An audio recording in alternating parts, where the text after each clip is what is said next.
भारत विभिन्नताओं का देश है।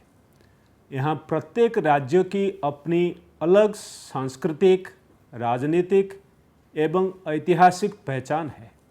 साथ ही सभी जगह विभिन्न बोलियों का प्रयोग होता है।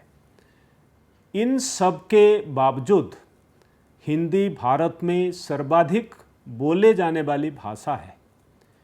यही वजह है कि राष्ट्रपिता महात्मा गांधी ने हिंदी को जनमानस की भाषा कहा था और उन्होंने 1918 में आयोजित हिंदी साहित्य सम्मेलन में हिंदी को राष्ट्रभाषा बनाने के लिए आग्रह भी किया था। स्वतंत्र भारत में लंबे विचार विमर्श के बाद 14 सितंबर 1949 को संविधान सभा में हिंदी को राजभाषा बनाने का फैसला लिया गया और भारतीय संविधान के भाग 17 में राजभाषा संबंधी अनुच्छेदों को शामिल किया गया। इस निर्णय के बाद हिंदी को हर क्षेत्र में प्रसारित करने के लिए राष्ट्रभाषा प्रचार समिति वर्धा की अनुरोध पर 1953 से पूरे भारत में 14 सितंबर को हर साल हिंदी दिवस के रूप में मनाया जाने लगा। आज हिंदी का महत्व राजभाषा, संपर्क भाषा और विश्व भाषा के रूप में बढ़ रहा है। वर्तमान में हिंदी विश्व स्तर पर चौथी ऐसे भाषा है जिससे सबसे ज़्यादा लोग बोलते हैं।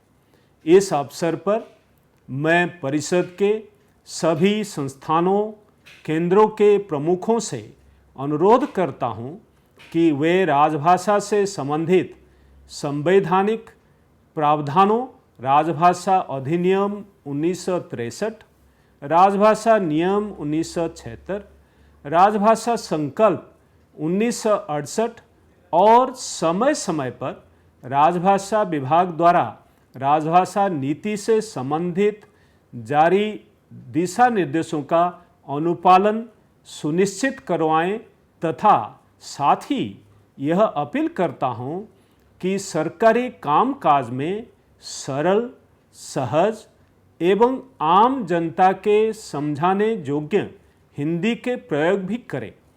विशेष बल इसके ऊपर दिया जाना चाहिए। यह अपेक्षा है कि हिंदी अनुवाद की भाषा ना रहे, हिंदी को सरकारी कार्यों में प्रमुखता मिले, हिंदी में काम करने वाले अधिकारियों, कर्मचारियों को गौरव का बोध हो और सबसे महत्वपूर्ण है कि हिंदी को सरकारी काम में गरिमामय स्थिति मिले, इसके लिए प्रयास किए जाए।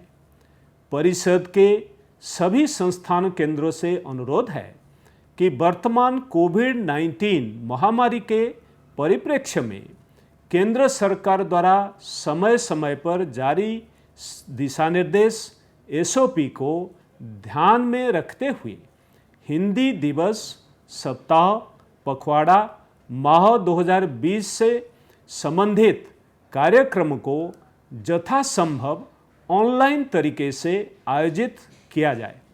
मैं परिषद एवं अधीनस्थ संस्थानों में इस अवसर पर आयोजित किए जाने वाले कार्यक्रमों के सफल आयोजन की कामना करता हूँ।